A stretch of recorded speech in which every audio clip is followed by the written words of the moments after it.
There exists no doubt in my former ex-military mind that today I will get accused of way too much fluff here in the introduction part, but I could not figure out any other way to encrypt the message of today's podcast. Pay attention, people, because it's very important. Now let's review how my podcasts are created. I'm going to try to talk a little quicker to get through this so you don't suffer so long. Well, today, for example, after rolling out, and while I'm having my healthy breakfast, the Breakfast of Champions, which consists of a half a pot of coffee, half a pack of cigarettes, I started reviewing all the channels I've subscribed to. Of the 55 channels I'm sub to, probably about a half deal with the current situations that we find ourselves in. The current situations, the current thing. Asymmetrical warfare at its best, people. So this is the start of a typical day for your flexible, fluid, and most humble messenger, a day like Tuesday, the 7th of June, 2022. But here's the thing, and it's very disturbing.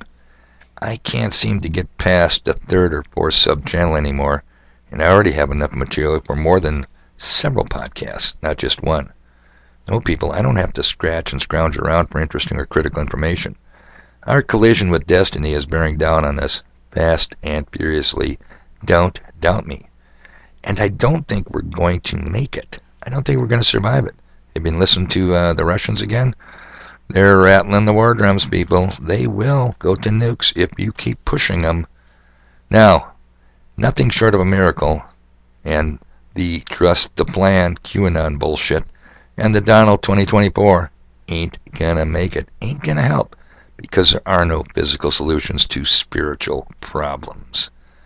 So yesterday, after getting a bunch of stuff done, because I'm all about getting stuff done, I waltzed over to the Bottom Feeder pit for tall, cool Chris Millennium Budweiser and had a very interesting conversation with one of the Bottom Feeder's most disagreeable customer characters.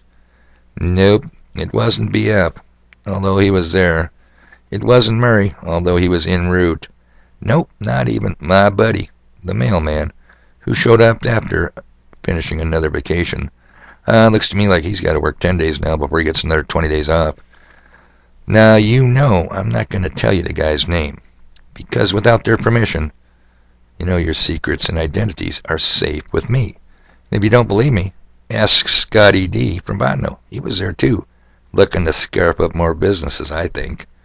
No, this guy the guy I was talking to, no names, people, is a displaced ex-Canadian, who usually has a one-track mind, who usually and endlessly talks sports and all kinds, but particularly hockey, who out of the clear blue sky, which you don't see too many of them nowadays, said to me, "This time they are going to get our guns." Wow, I didn't see that one coming. Well, I totally agreed, and simply added, the gun confiscators won't run into too much resistance either. I sure hope I'm wrong, people. I sure hope I've got the American population figured out wrong. But I'm afraid I'm not. And here's why. And here's where I have to be real careful and choose my words wisely. Masonry is a religion of symbols. You know that. Understand the symbols, you understand the religion. A Luciferian Baphomet religion. Master this, people, and all the insanity that surrounds us, like a full month of Papa Romeo India Delta Echo. Are you shitting me? Veterans get one fucking day and they get a full month? Will start to make sense. Yes, we are sharing in the Masons' religion, whether we like it or not, or whether we know it or not. Now, numbers are symbols. So let's look at the percentages I titled this podcast with. They are percentages of the American population. The 2.4%, well, you're just going to have to ask Murray about them.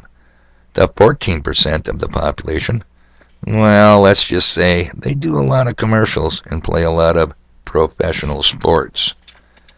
And if you consider all Papa, Oscar, Charlie, capital letters, people, do the Google and just type in Papa, or POC, capitals, the definition of that acronym, and that's the 40%. leaving 60%, which is the target. Now perhaps an analogy might be helpful here.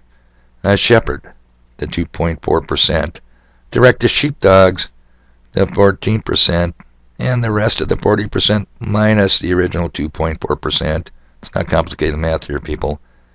Control the sheep, the 60%. They work together. And it is so effective in so many ways. And staying with this analogy, the sheep, the 60%, spend their time fearing the boogeyman, invisible wolves out there, but it's the shepherd, the 2.4%, who eats them in the end. Let me repeat, master the numeric symbols, master the above analogy, and all will become perfectly clear. I sure as hell hope I didn't lose anyone. This is the endless war waged against us that's gone on over 2,000 years and counting. It's coming to a head fast, and the 2.4% need us disarmed. Do you remember yesterday's quote from the Russian Alec, the guy with the 50-letter name? Yeah, here's part of it. An ambush of a half a dozen people with axes, hammers, pokers, or whatever was at hand. Now, what was missing from his list? You know what was missing, people. Guns. And why is that? Because they had already been disarmed and their firearms surrendered voluntarily, which I'm afraid too many Americans will do, or confiscated. And I hate parade without a lot of resistance. So I'm leaving a link to an 8-minute compilation from Brian's channel, Here's the Deal, of the overrepresented 2.4, 14, and 40% occupying the Congress of the 160%. You really need to see it to get the full impact of what I'm trying to tell you. Oh, are there any traitors in the 60%? Well, I'm so glad you asked, people. Yeah, there is. Both parties are well represented with traitors. Here you go. Just check out this Democratic demon rat prick. Imminent danger to themselves and others, such that they might commit mass murder, have a constitutional right to access a firearm, and to deny them that right would, quote, trample on an individual's due process and Second Amendment rights. You know who didn't have due process?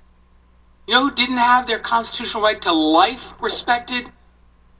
The kids at Parkland, and Sandy Hook, and Uvalde, and Buffalo, and the list goes on and on. So spare me the bullshit about constitutional rights. The gentleman No, I will not yield, and I'm not going to... Representative David Cicilline from Rhode Island. What a fucking prick. Traitor, no doubt about it in my mind. So there you go, people. Figure this out. Try and understand what I'm saying here. Everything will make total sense. It'll become crystal clear. Clear as an unmuddied lake, I say. Once you do. Otherwise, you're going to simply remain a sheep in the headlights of the shepherd hunting your ass. Again, my apologies for the apparent fluff. I couldn't figure out any way to do it, people. And you know what? I got stuff to do.